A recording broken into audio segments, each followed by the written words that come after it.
Selamat hari Minggu bagi kita jemaat Tuhan yang terkasih. Hari ini kita telah tiba di Minggu Advent kedua. Seperti topik minggu ini, bertobatlah, persiapkan jalan bagi Tuhan. Marilah kita persiapkan diri kita, hati kita untuk menyambut kedatangannya. Dalam kerendahan hati, kupersiapkan hidupku untuk menyambut kedatangannya. Maka sekaranglah waktunya untuk hidup bagi Tuhan dan menjadi berkat buat sesama. Marilah kita bernyanyi dari buku nyanyian HKBP nomor 39 ayat 1 dan ayat 2, Ku harus bagaimana.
Di dalam nama Allah Bapa dan nama anaknya Tuhan Yesus Kristus dan nama Roh Kudus yang menciptakan langit dan bumi.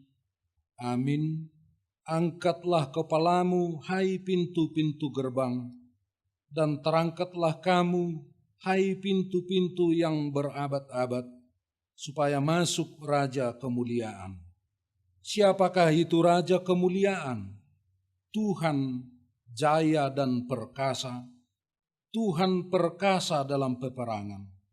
Angkatlah kepalamu, hai pintu-pintu gerbang, dan terangkatlah kamu, hai pintu-pintu yang berabad-abad, supaya masuk Raja Kemuliaan.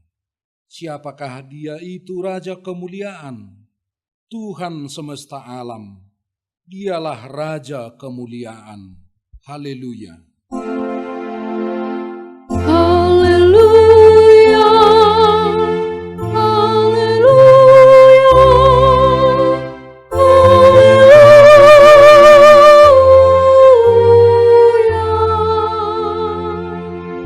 Marilah kita berdoa. Ya Allah Bapa kami yang ada di surga, kami mengucapkan terima kasih kepadamu, karena Engkau melalui anak-Mu Tuhan Yesus Kristus telah mengajarkan kepada kami bahwa langit dan bumi akan binasa, tetapi firman-Mu kekal selama-lamanya. Pada hari penghukuman kelak, segala perbuatan manusia akan nyata di hadapan-Mu. Kasihanilah kami, tetapkanlah hati kami mempercayai firman-Mu melalui Roh Kudus. Amin. Kita bernyanyi dari buku nyanyian HKBP nomor 42 ayat yang pertama, Hai kamu yang dikutuk Musa.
Hukum Tuhan pada minggu hari ini ialah hukum Taurat pertama hingga keempat.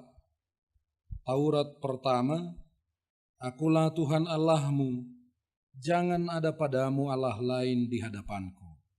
Taurat kedua, jangan perbuat bagimu patung yang menyerupai apapun yang ada di langit, atau yang ada di bumi, atau yang ada di dalam air di bawah bumi, untuk disembah atau dikeruti. Taurat ketiga, jangan menyebut nama Tuhan Allahmu dengan sembarangan, sebab Tuhan akan menghukum orang yang menyia-nyiakan namanya. Taurat keempat, ingat dan kuduskanlah hari Sabat. 6 hari lamanya engkau akan bekerja dan melakukan segala pekerjaanmu. Tetapi hari ketujuh adalah hari Sabat Tuhan Allahmu. Maka jangan melakukan sesuatu pekerjaan, engkau atau anakmu laki-laki, atau anakmu perempuan, atau hambamu laki-laki, atau hambamu perempuan, atau hewanmu, atau orang asing yang berada di tempat kediamanmu. Sebab pada 6 hari lamanya Tuhan menjadikan langit dan bumi, laut dan segala isinya, dan Ia berhenti pada hari yang ketujuh. Itulah sebabnya Tuhan memberkati hari Sabat dan menguduskannya. Demikian hukum Tuhan, marilah kita bersama-sama memohon kekuatan dari Tuhan.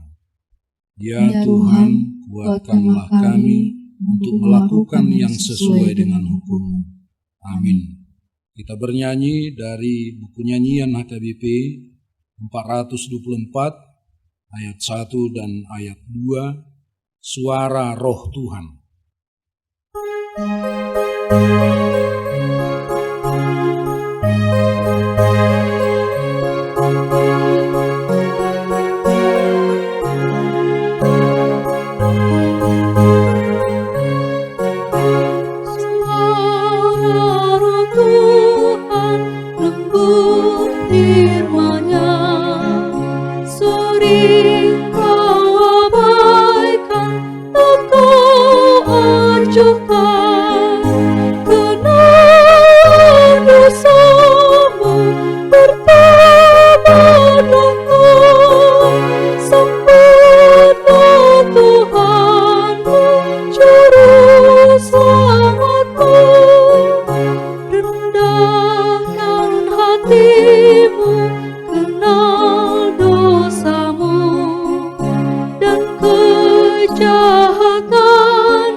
Marilah kita mengaku dosa kita kepada Allah, kita berdoa.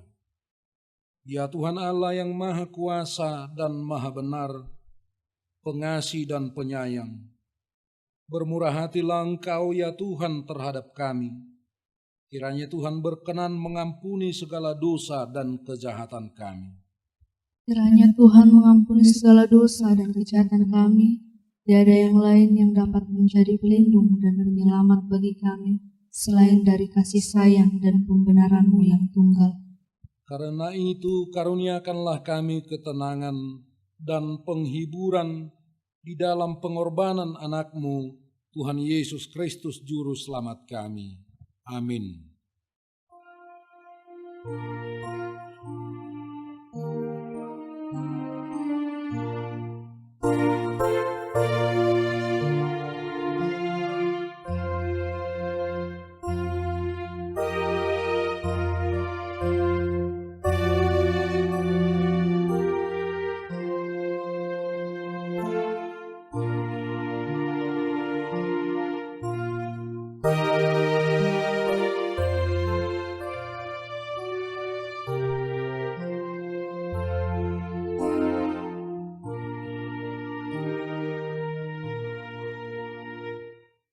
Janji Tuhan tentang pengampunan dosa.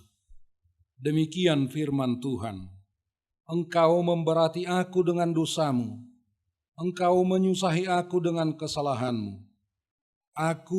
Akulah Dia yang menghapus dosa pemberontakanmu, oleh karena aku sendiri dan aku tidak mengingat-ingat dosamu. Kemuliaan bagi Allah di tempat yang maha tinggi. Amin. Marilah kita bernyanyi dari nyanyian HKBP nomor 707 ayat 1 dan ayat 2, kekuatan dalam pencobaan.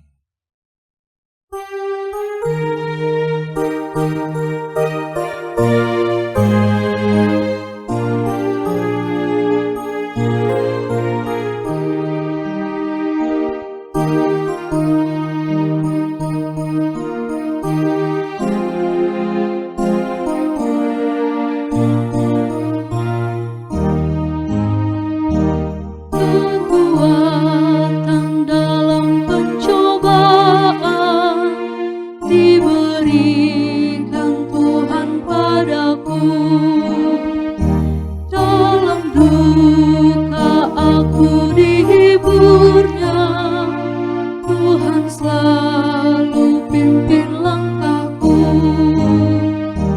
yang sesuai dengan kehendaknya. Diberikan apa yang perlu, suka duka saling bergantian untuk menguatkan imanku. Tiap saat Tuhan besertaku, diberi berkat dan rahmat-Nya. Bila jatuh aku diangkat-Nya, dihalau-Nya musuh seteru. Sebab Tuhan Allah Maha Kuasa, Bapa Maha baik dan kekal, yang memberikan damai sukacita bagi yang berduka hatinya. Marilah kita membaca firman Tuhan yang ditetapkan untuk hari ini, yaitu dari Maleakhi 3 ayat 1 hingga ayat 4. Lihat, aku menyuruh utusanku supaya ia mempersiapkan jalan di hadapanku. Dengan mendadak Tuhan yang kamu cari itu akan masuk ke bait-Nya. Malaikat perjanjian yang kamu kehendaki itu, sesungguhnya ia datang, firman Tuhan semesta alam.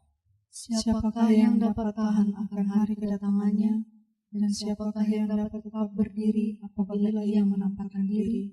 Sebab ia seperti api tukang pemurni logam, dan seperti sabun tukang penatu.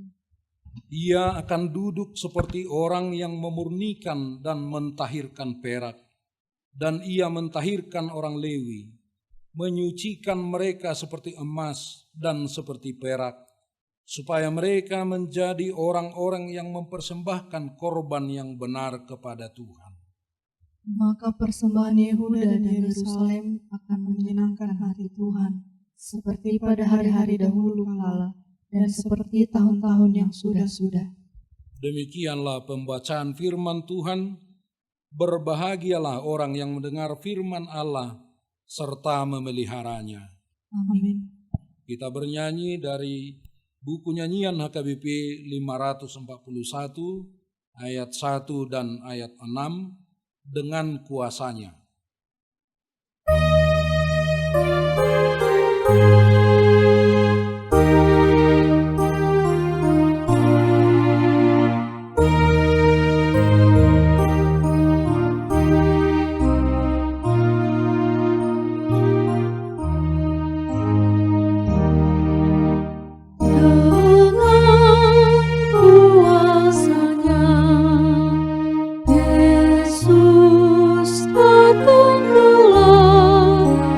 Membawa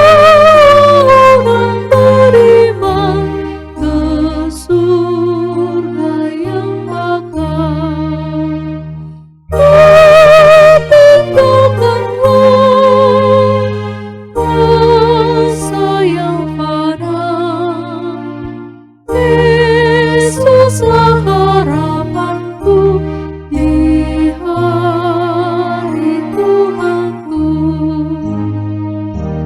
Darahnya yang kudus tetap peganganku, mencari perlindunganku di hari Tuhanku.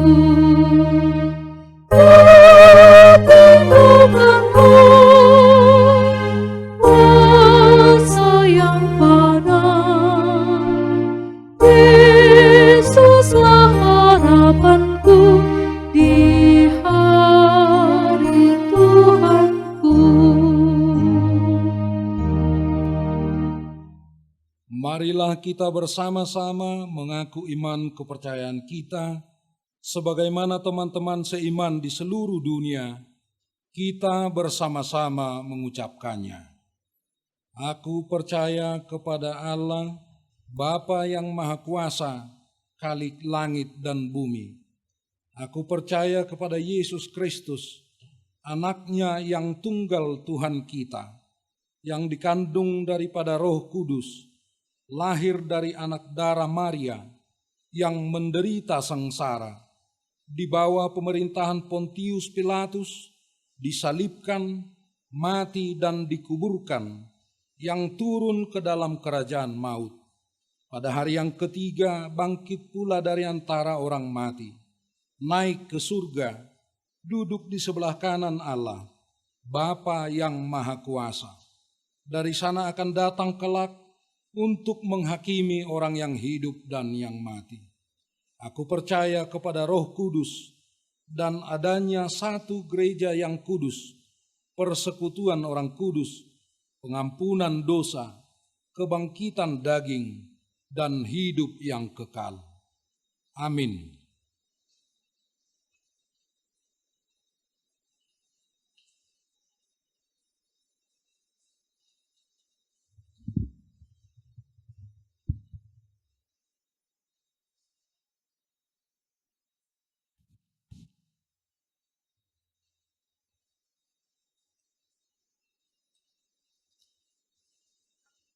Kita bersatu dalam doa.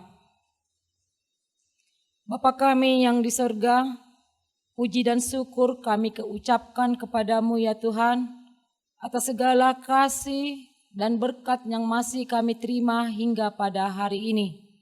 Terima kasih ya Tuhan, di mana kami boleh dalam keadaan sehat berkumpul beribadah bersama dengan saudara-saudara kami seiman seluruh dunia.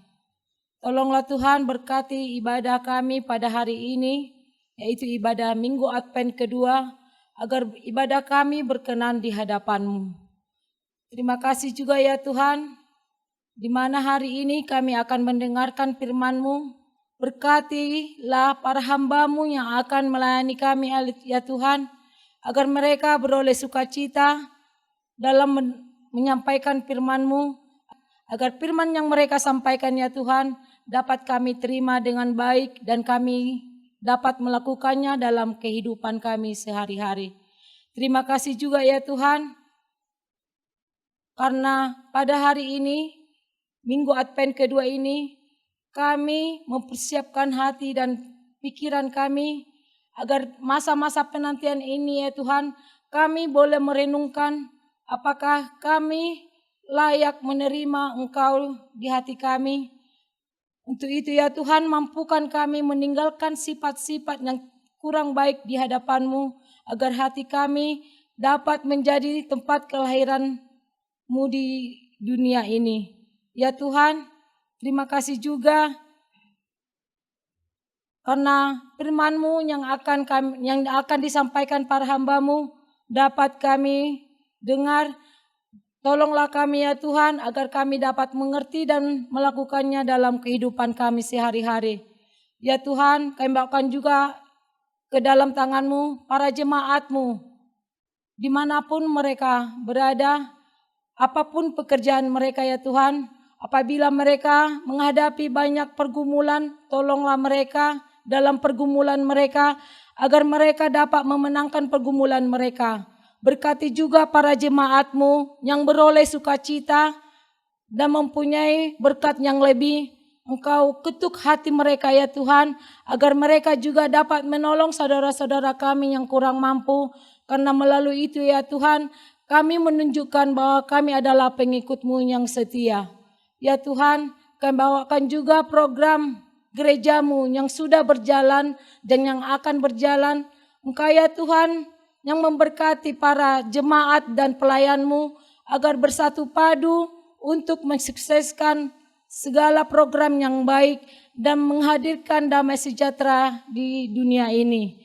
Ya Tuhan, kami bawakan juga para pemimpin kami dari tingkat pusat, distrik, lembaga, resort, jemaat dan pos pelayanan.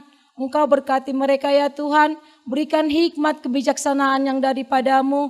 Tolong mereka dalam setiap kegiatan mereka, agar melalui itu ya Tuhan, seluruh jemaat-Mu merasakan sukacita, terlebih ya Tuhan, kemuliaan bagi nama-Mu.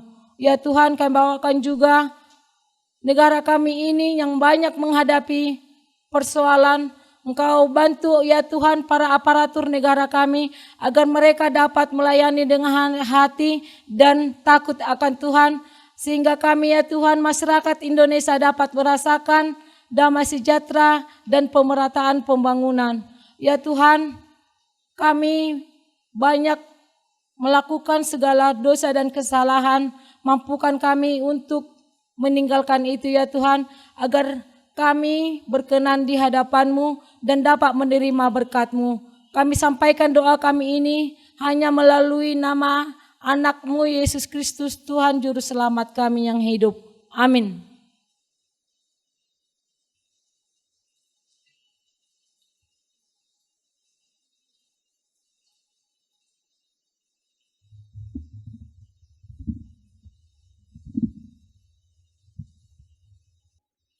Bapak, Ibu, Saudara-saudara, kita sambut firman Tuhan. Kita bernyanyi dari buku nyanyian HKBP nomor 31 ayat 1 hingga ayat 2. Dan kita memberikan persembahan 1A dan 1B, Hari yang Berbahagia.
Damai sejahtera Allah yang melampaui segala akal dan pikiran, kiranya memelihara hati dan pikiran saudara-saudara di dalam Kristus Yesus, Tuhan dan Juru Selamat kita.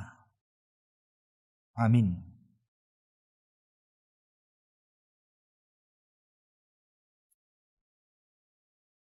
Jemaat yang terkasih di dalam Tuhan Yesus Kristus, selamat Advent.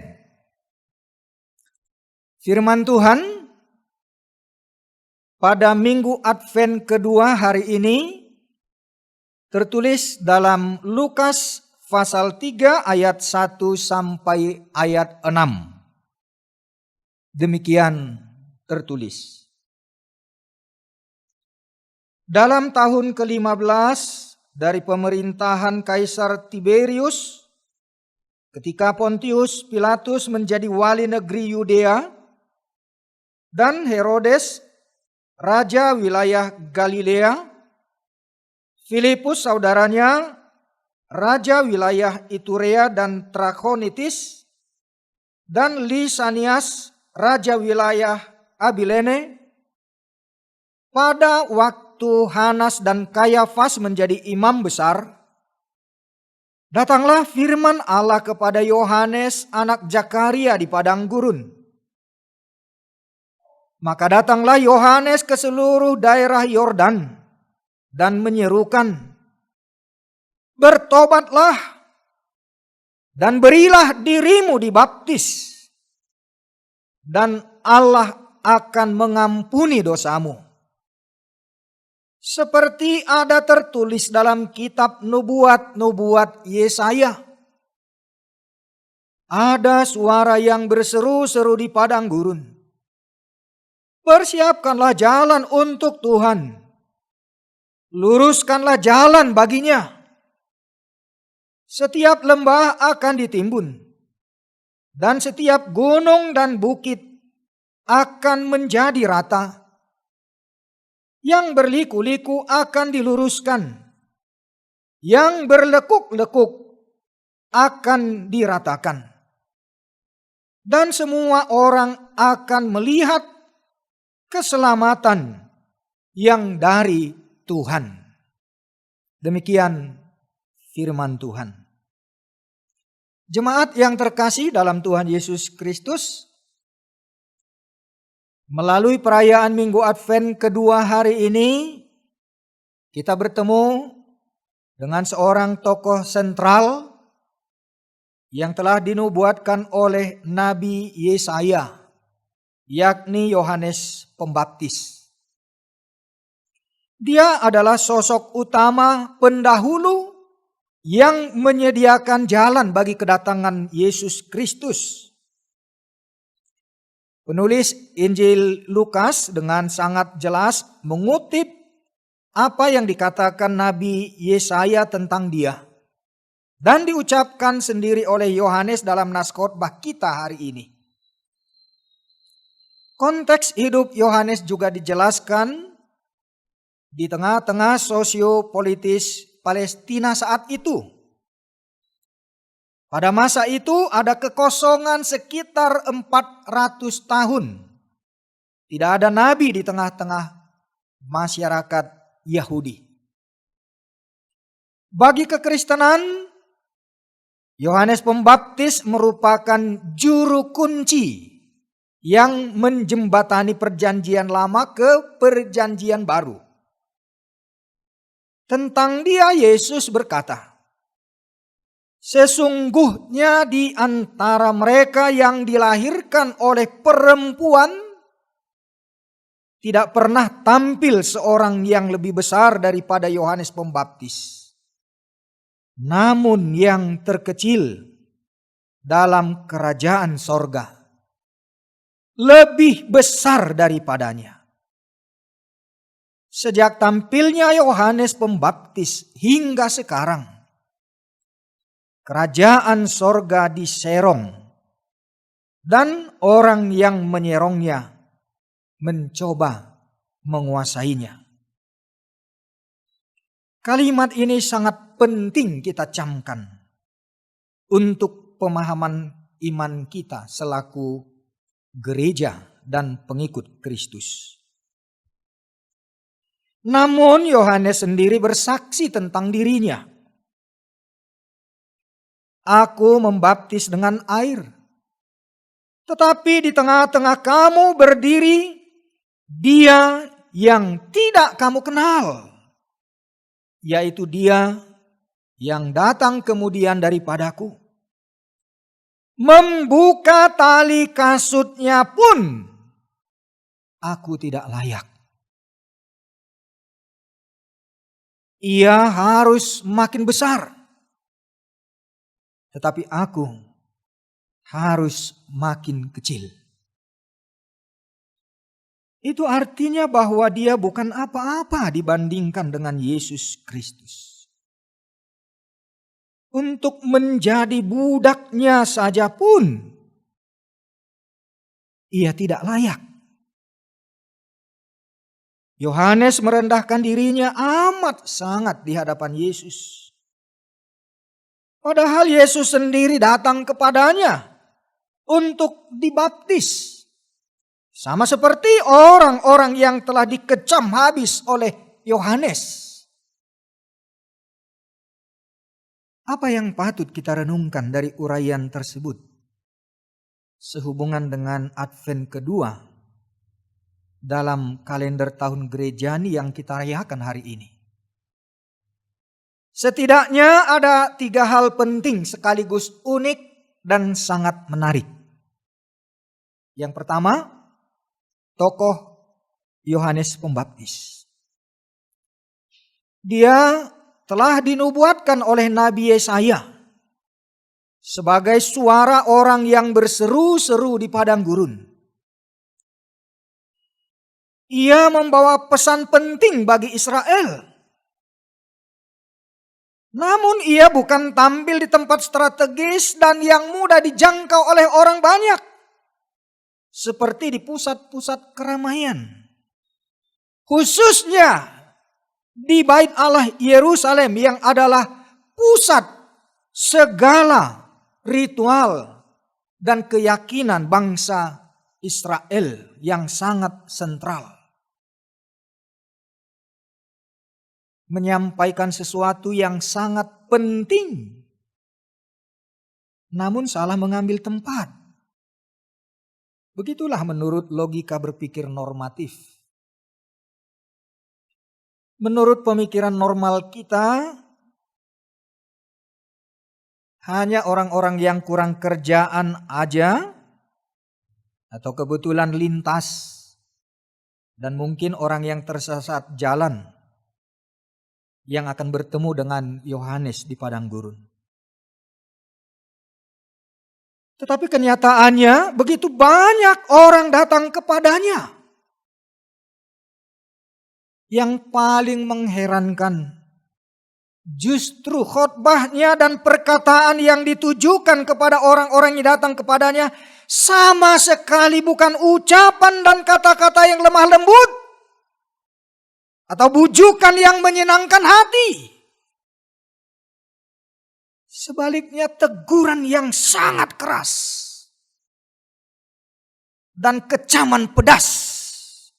Tidak tanggung-tanggung. Inti khotbahnya bukan sesuatu yang menyukakan hati dan menyenangkan telinga pada para pendengarnya. Yohanes menyerukan pertobatan. Bertobatlah. Ucapan tersebut langsung menuding orang yang bersangkutan yang datang kepada dia. Siapakah orang yang tertarik dan mau datang mendengar khotbah seperti itu?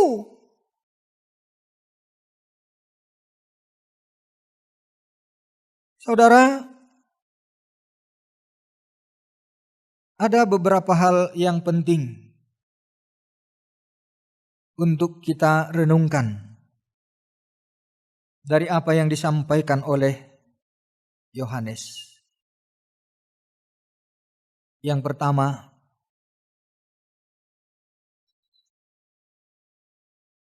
tokoh Yohanes ini seorang yang tidak diperhitungkan di tengah-tengah masyarakat dan komunitas agama Yahudi. Dan yang kedua, orang-orang yang datang mendengarkan khotbahnya, ternyata mereka yang datang kepada Yohanes, yang tadi menurut pikiran normatif kita salah memilih tempat. adalah orang-orang penting dan tokoh-tokoh masyarakat, tokoh agama, tokoh politik, para prajurit dan perwira militer, pemungut cukai.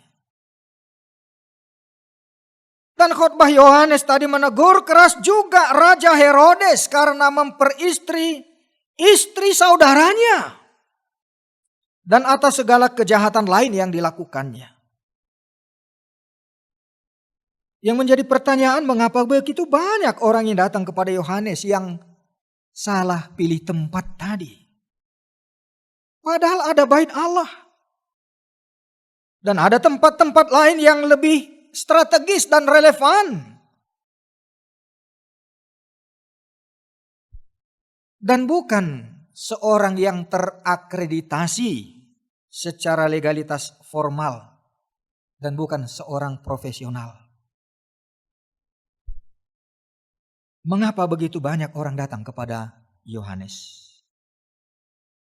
Saudara, kita mungkin ingat seorang tokoh Yahudi yang bernama Nikodemus, seorang guru besar agama Yahudi yang datang malam-malam kepada Tuhan Yesus. Ia malu dilihat orang banyak kalau ia bertemu dengan Tuhan Yesus. Namun apa yang terjadi kepada orang-orang yang datang kepada Yohanes? Mereka yang datang terang-terangan. Dan berduyun-duyun orang datang kepada Yohanes. Tidak malu-malu. Mereka terang-terangan datang kepada Yohanes. Apa yang mereka cari? Kenapa mereka datang? Orang-orang penting di antara masyarakat Yahudi dan bahkan penjajah Rom pada waktu itu. Hal ini saudara-saudara mengajak kita untuk merenungkan bahwa bagi mereka-mereka yang datang itu, ternyata mereka tidak mendapatkan hal-hal yang penting dalam kehidupan yang paling esensial bagi hati nurani. Hal-hal yang bersifat spiritual. Di tengah-tengah kemapanan agama dan kekuasaan politik pada waktu itu, ternyata mereka tidak menemukan apa yang menjadi kebutuhan esensial kehidupan manusiawi mereka. Lembaga agama tidak memberikan kepuasan bagi kehausan batin mereka. Status jabatan dan posisi-posisi sosial yang mereka miliki tidak memberikan kedamaian bagi hati mereka. Sehingga mereka datang mencari sesuatu yang tidak didapatkan di tempat lain dari tokoh-tokoh agama, dari orang-orang yang berkuasa, dari para ahli profesional. Mereka tidak mendapatkan.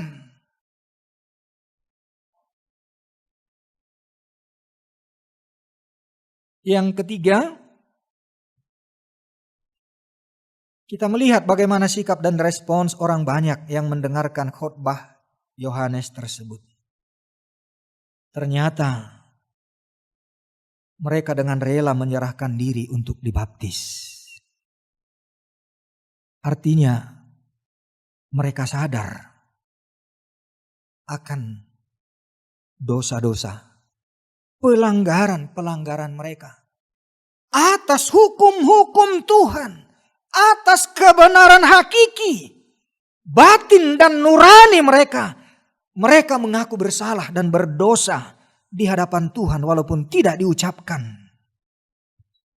Pengakuan itu kita lihat ketika mereka bersedia untuk dibaptis. Betapapun kecaman dan kata-kata tudingan Yohanes itu sungguh sebenarnya menyakitkan telinga dan hati orang-orang yang mendengarnya. Tetapi mereka sadar dan bersedia bertobat.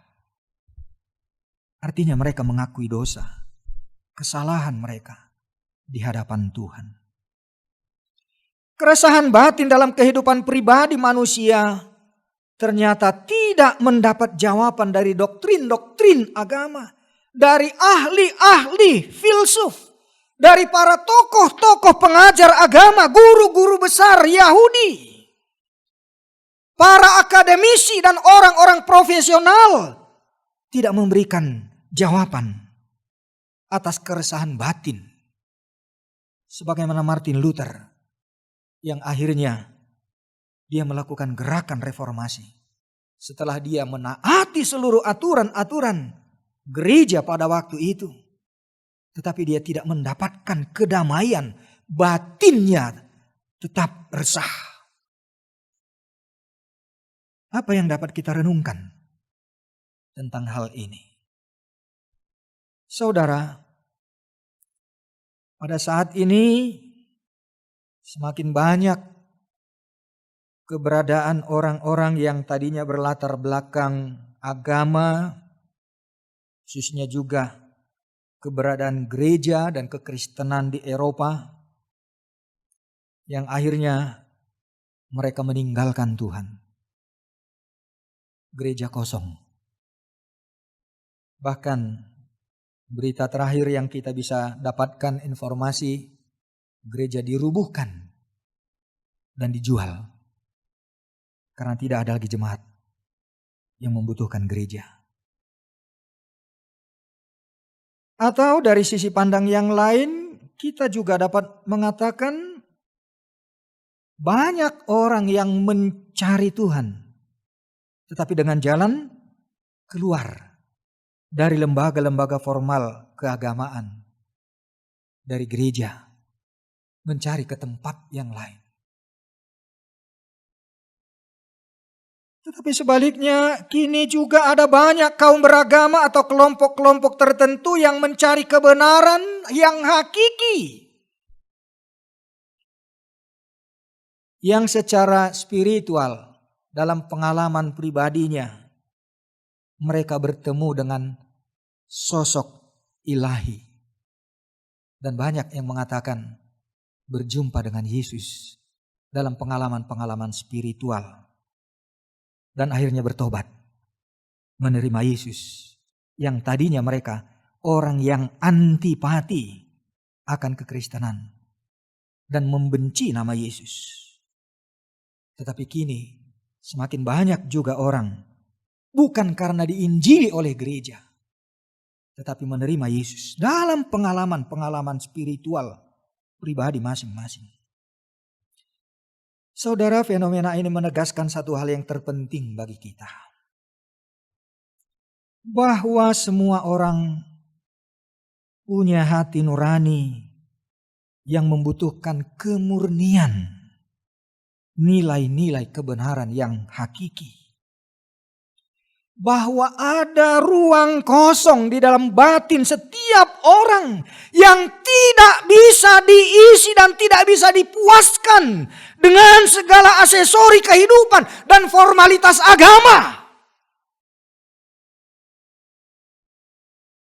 Bahwa setiap orang membutuhkan ketenangan batin dan keselamatan jiwanya. Bahwa ada kerinduan hati manusia yang luhur akan kedamaian dan keselamatan. Dan itu hanya dapat ditemukan dalam pribadi Yesus. Bukan dalam ritual formal.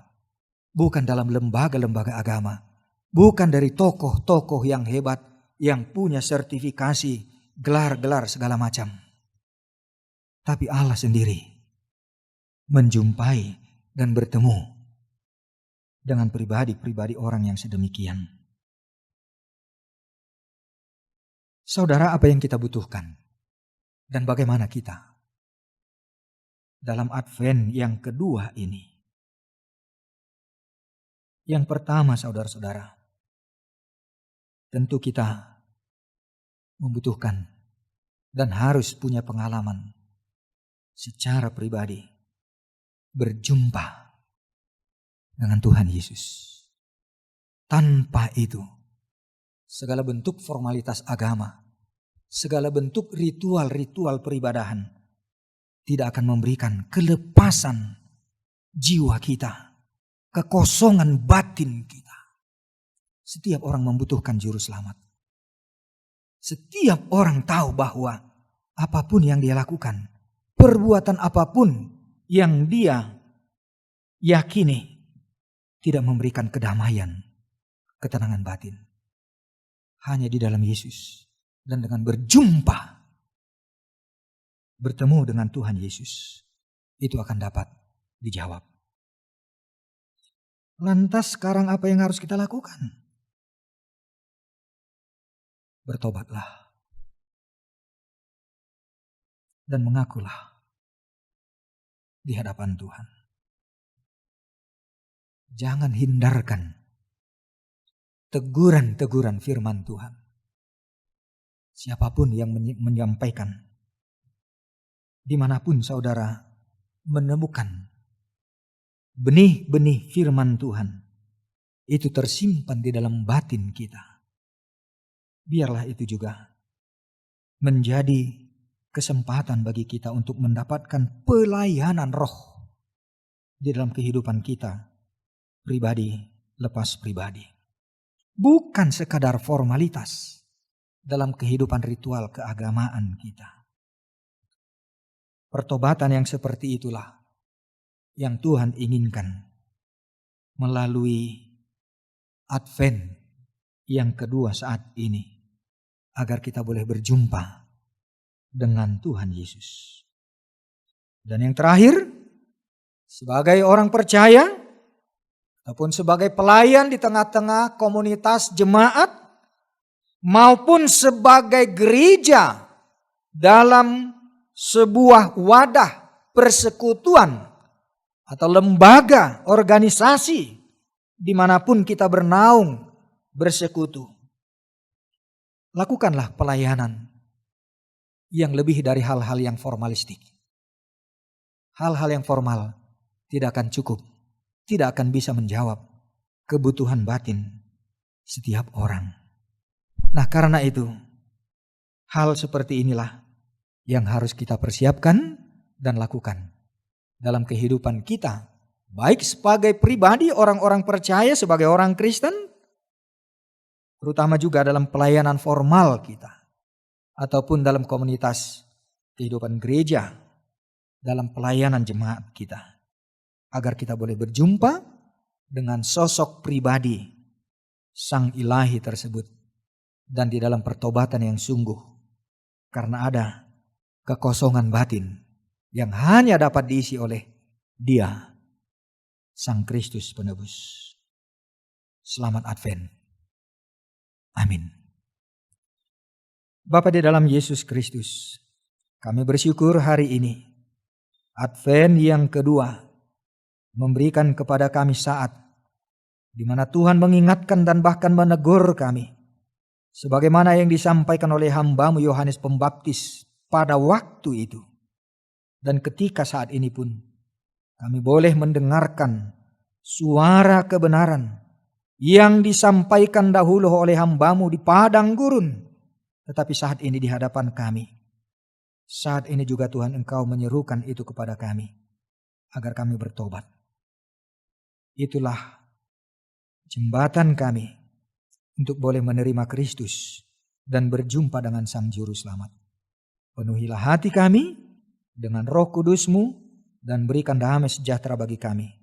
Ampunilah kami atas segala dosa, pelanggaran dan kesalahan kami, sehingga kami boleh diperbaharui hari lepas hari, terutama melalui masa-masa Advent ini. Terpujilah Engkau senantiasa dalam Kristus Tuhan dan Juru Selamat yang hidup. Amin. Kita bernyanyi dari buku nyanyian HKBP nomor 544 ayat 1 dan 2. Sambil kita menyerahkan persembahan yang kedua.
bertobat ialah kata kunci untuk menyambut Kristus. Bertobat harus diwujudkan dengan ketaatan, sebab Allah melalui Yesus Kristus mengampuni umat-Nya. Marilah mengubah hati, pikiran, dan tindakan kita untuk menyambut Tuhan kita.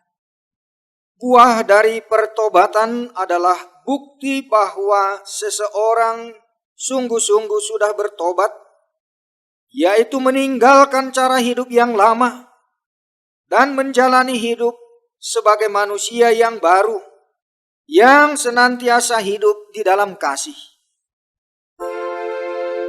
Bertobatlah kepada Tuhan, berbaliklah pada Allah-Mu. Bertobatlah kepada Tuhan, berbaliklah pada Allah-Mu. Marilah kita berdoa untuk menyerahkan persembahan kita kepada Tuhan. Ya Allah, Bapa kami yang di sorga, kami mengaku bahwa Tuhan adalah sumber dari segala karunia yang melimpah dalam kehidupan kami masing-masing.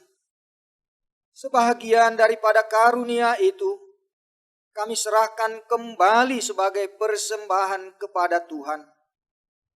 Terimalah dan berkatilah persembahan umat-Mu ini, agar dapat kami pergunakan untuk pekerjaan dan pelayanan kerajaan Tuhan di dunia ini. Bukalah hati kami untuk mengenal betapa banyak berkat dan karunia yang kami peroleh dari Tuhan, supaya kami senantiasa bersyukur kepadamu. Di dalam nama Yesus Kristus Tuhan kami. Amin. Tuhan karuniamu, roh dan jiwaku semua, nyawa juga hidupku,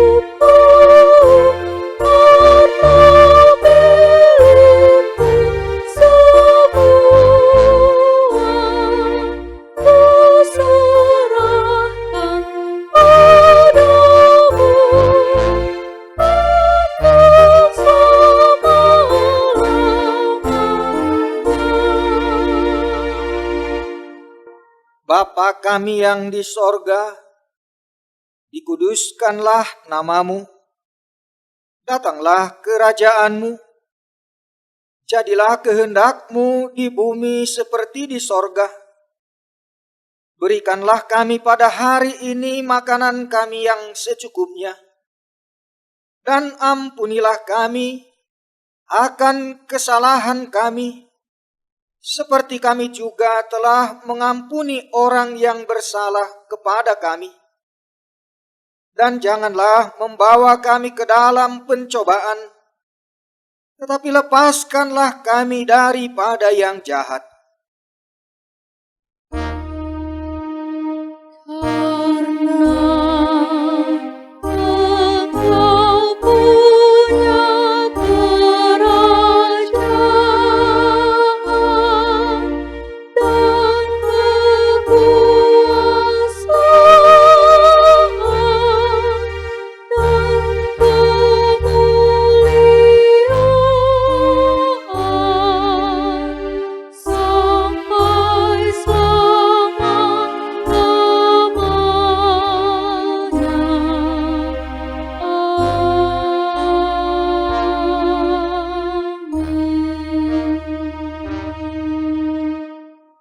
Arahkanlah hatimu kepada Tuhan dan terimalah berkat Tuhan.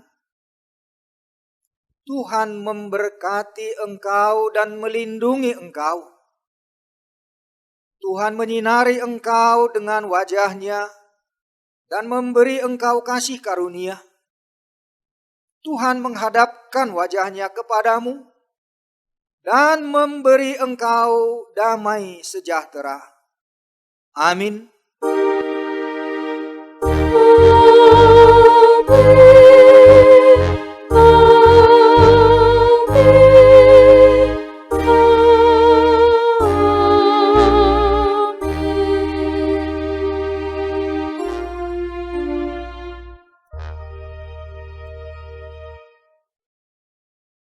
Selamat Advent, Shalom, Tuhan memberkati.